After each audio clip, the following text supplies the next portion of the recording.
Hello guys, good morning. I hope you all have a wonderful night. Okay, as you can see, this is the way I dress up to go to my work.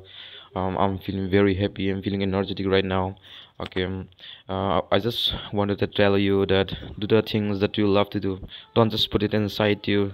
It's not about our life is not about just thinking about the problems, worries, and our struggle. We need to take time to do things that we love to do. Uh, yeah, as we know, stress is not actually come from hard work. It actually come from the things that we love to do, but we are not doing it. Okay, we need to do. We need. We don't have to put it inside. We don't have to put it in our mind all the time. You just have to do it. Just try to do it. That the things that you love to do. Okay, this is the thing that I would like to say. And guys, I all I hope you all have a great day. And then see you in the next video, guys. Bye.